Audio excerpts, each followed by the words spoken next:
Hi guys, I'm just another guy named James, and today I'm going to be talking about an amazing Spider-Man story from the early 1980s. Today I'm going to be talking about The Amazing Spider-Man, Nothing Can Stop the Juggernaut. Now this was a little two-part story released in 1982, and it was right at the start of Roger Stern's run writing The Amazing Spider-Man. And I think it's really good. I think it really shows off a lot of what makes Roger Stern's run on Spider-Man kind of special. You get a really powerful version of Spider-Man in here. You get an incredibly tenacious version of Spider-Man as well. And I think overall it's just a really well-balanced comic. I think John Romita Jr.'s artwork in this comic is really, really good. John Romita Jr. did the penciling on these issues, and Jim Mooney did the inking. And I think that those two artists working together in collaboration like that, it looks really, really nice, as you'll see throughout this video. I think overall, this is so far it's one of my favorite Spider-Man stories that I've read. I haven't read very many Spider-Man comics, but I'm very familiar with Spider-Man as a character through the cartoons and the movies and all that. But I really, really like this story. I just think it's cool at the end of the day. Forever we had this trade paperback of the story, and I've always kind of seen it sitting on the shelf, and I'm like, man, that looks good, I should read that. And I finally got around to it recently, so I decided I'll make a video on it too, why not? But yeah, I think all that being said, I do think this is a pretty good story, but it's also a pretty short one. So I think we're good to and what's really nice is you don't need too much background information. Obviously, if you clicked on a video about Spider-Man, you probably know who Spider-Man is. Juggernaut is a villain character from the X-Men universe. And then the other main character in this story is Madam Web, who's this mysterious blind psychic lady who works with Spider-Man. If you've seen Spider-Man the animated series from the 90s, you would kind of know who Madam Web is. You would be familiar with the character at least. But yeah, that's as familiar with the character as I am, so I can't really give you any extra information. But honestly, I think we should just hop straight into the story, which today opens on Madam Web having a nightmare or a premonition, it's hard to tell which, about herself being attacked by some hulking foe and defended by Spider-Man. But Spider-Man is unable to save her, and she ends up dying in the dream. Madam Web then wakes up and she calls Spider-Man and asks him to protect her from the upcoming danger, a proposition that Spider-Man accepts. We are then introduced to the rest of our characters, being Black Tom Cassidy and the Juggernaut, who are sailing to New York City in a yacht, with Cassidy planning to kidnap Madam Web and add her psychic power to their little cabal. Because every time they get beat by the X-Men, the X-Men beat Juggernaut by taking off his helmet and having a psychic neutralize his brain. But Juggernaut gets a little bored of just sitting there sailing on the boat, so he decides to just jump off the yacht and march through the ocean to get to Madam Web and kidnap her. Madam Web then gets another vision revealing the enemy rising out of the water. And we cut into the Daily Bugle, where we see Peter catching up with some colleagues before he gets another phone call from Madam Web letting him know to expect his foe to come out of the water. So Peter runs out and swings towards the south of Manhattan Island, where the Juggernaut is surfacing, and eventually Spider-Man finds Juggernaut and tries just doing a sneak attack on him, kicking into him, but he literally just bounces off. So Spidey tries to web up Juggernaut, but Juggernaut has a force field, and the web has a personal force field around him, and the webs can't even make contact. So Spidey tries blocking the road, and Juggernaut just walks through because the buildings aren't strong enough to hold up the webs and Juggernaut. And so Spider-Man decides to rip open a pothole in the street, and he distracts Juggernaut so that he falls into it. But Juggernaut busts out, and Spidey tries wrestling with him, but Juggernaut simply runs him through a building, scraping him off. Madam Web then calls Spider-Man again and Spider-Man tells her to just straight up call the Avengers or the Fantastic Four because he can't do anything about it. But they can't be reached. They're kind of off-world. And Spidey then goes looking for Doctor Strange because Madam Web tells him that Juggernaut's powers are magical in nature. And Spidey goes to the Sanctum Sanctorum, but Doctor Strange isn't there. Madam Web also tries reaching out to the X-Men, but they're also unreachable. So Spidey's all alone. And as Juggernaut stalks towards Madam Web, the police try to take him down, but they're not doing anything. Juggernaut then busts into Madam Web's building, but Spider-Man is already there, shoring up defenses, including electrifying the door with a ton of juice. But nothing works, and Juggernaut just busts in. Spider-Man tries using his agility against Juggernaut. You can't knock out what you can't hit. But eventually he gets knocked down, and Juggernaut grabs Madam Web out of her little web chair. But that sends her into convulsions because her chair is her life support system. When Juggernaut believes she is dying, he simply drops her and then walks off. And after Spidey gets up, he gets Madam Web to an ambulance before he decides that he is going to stop the Juggernaut. Spidey then goes swinging through the city looking for Juggernaut, and he finds him near a building that is set to be demolished. And Spider-Man starts slingshotting girders at Juggernaut, but Juggernaut just catches them and crumples them up. And so he just tears after Spidey.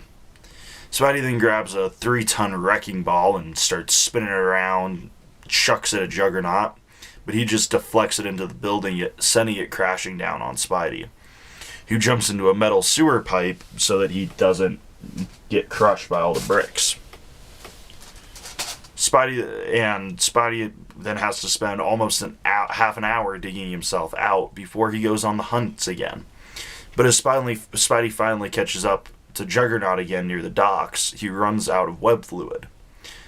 But as Juggernaut walks through a construction site, Spidey steals a gasoline truck. And after honking the horn at Juggernaut a few times, Juggernaut looks at him and says, "Spider-Man, I should have known. Alright, if you think you're tough enough, come and get me. I'm not budging." He actually thinks he can survive a direct hit from this thing. Well, whether he can or not, I know I can't. I have to leap away, as far away from this thing as I can. Because when that thing hits... "This won't hurt me. Nothing can."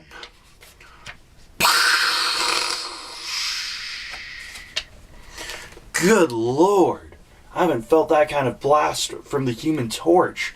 If I'd been a second later getting behind these girders, the heat alone would have singed my costume. Sweet mother of mercy. I didn't think anything this side of an A-bomb could cause a blaze like that. And Juggernaut's right at the heart of it. Come on, bucko. Where are you? You can survive this. You have to. It's like staring into a blast furnace. Lord, what have I done? Juggernaut must have been incinerated instantly.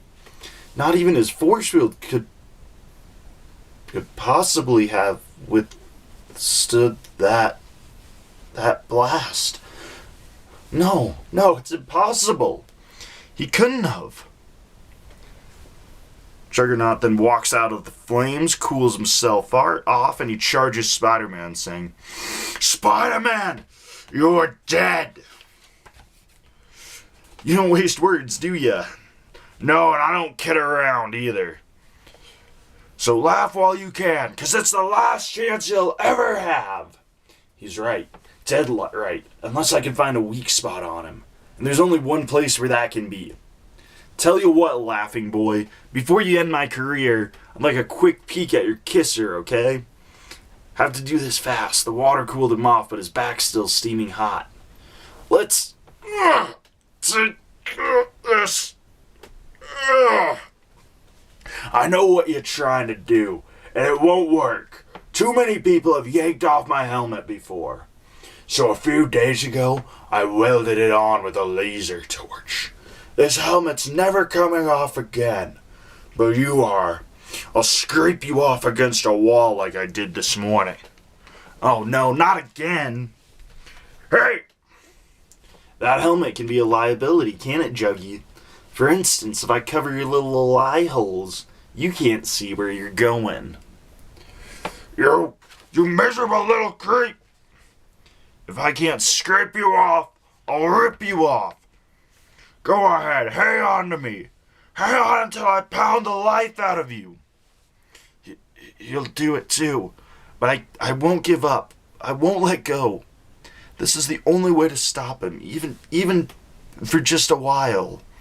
I have to do it. I owe it to Madam Web, to all the people who depend on guys like me. That's my responsibility. Gotta hold on, but it hurts. Oh man, it hurts. What the devil? My legs are stuck. Well, how about that? Congratulations, Stumblefoot. You slogged right into a recently poured foundation of wet cement. Looks like I finally found a way to hold you. What do you mean? Come back here. Whew, I made it. After that pounding Chuggy gave me, I'm lucky to jump 3 feet, much less 30. You think this'll hold me? I'm the Juggernaut. I smash cement. Wet cement? Chuggy, you're like a man in quicksand. Doesn't matter. When I touch the bottom is 40 feet down. They pour pretty deep foundations when they build this close to the river. It doesn't matter. I'm the Juggernaut, you hear? I can't be stopped. I don't need air. I don't need... That may be, Juggy. That just may be. But I'm betting that by the time you bust your way out of there, if you can, the authorities will have come up with a way to hold you. In the meantime, I hope you have a nice long career as a part of that foundation. We then see that Spidey had accidentally kicked on his camera that he keeps on his belt, and he got pictures of the fight for the Daily Bugle. And Peter then goes to visit Madam Web in the hospital, and we see that she survived, but she has amnesia, and she doesn't remember who Peter is. Then, as a final note, we see that even hours later, Black Tom is still waiting for Juggernaut to bust out of the foundation out on his boat. And that's just where the story ends today. And like I said, it's a pretty quick one, and it's, I think, really good. I really, really liked this story. Roger Stern writes this really compelling I think Roger Stern's just overall a really good comics writer. He wrote a bunch of issues of Superman. I've talked about some of those on this channel before. He wrote the West Coast Avengers Limited Series, which is another excellently written comic. Overall, I just think Roger Stern's a good writer, and I think his writing on Spider-Man has a certain level of...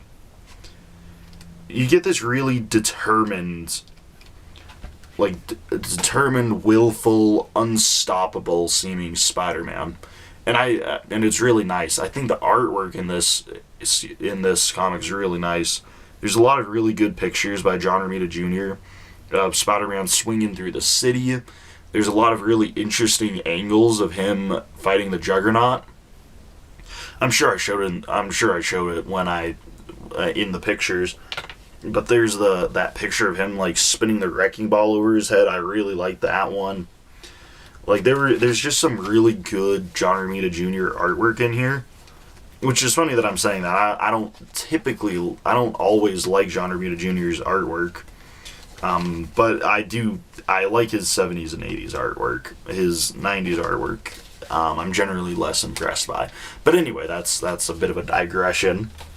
But yeah, I think that I just like this story. I like Spider-Man's tenacity, his unwillingness to give up. I like even after he figures out that he literally can't stop the Juggernaut, he's gonna do everything he can to even just slow him down. And I don't know, I just really like it. I think it's really good. I think it captures a lot of the spirit of Spider-Man. I don't know, it just has something to it. I like the really powerful Spider-Man that you get in this story.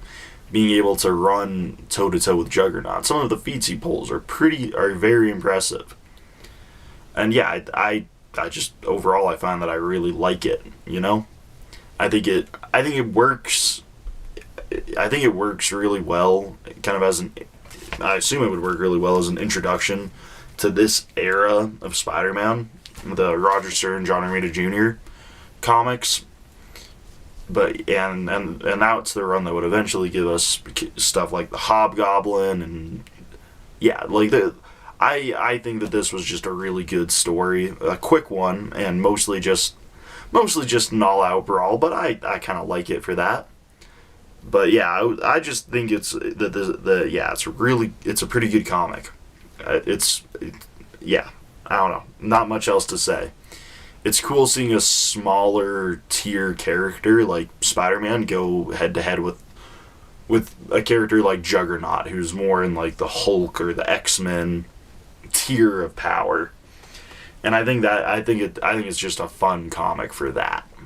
But yeah, overall, I'd highly recommend. Buying these as single issues is not exactly the affordable move. I think they're in one of the Epic collections, and if not, you can probably find this little trade that they released in the 90s, in 1989. You could probably find this little trade pretty easily, and it's just these 2 issues. But yeah, overall, just really good story. Highly recommend. And yeah, more of a fun one today. But yeah, that's really all I've got on this one. So I'm just another guy named James, and I'll see you guys next time. Goodbye.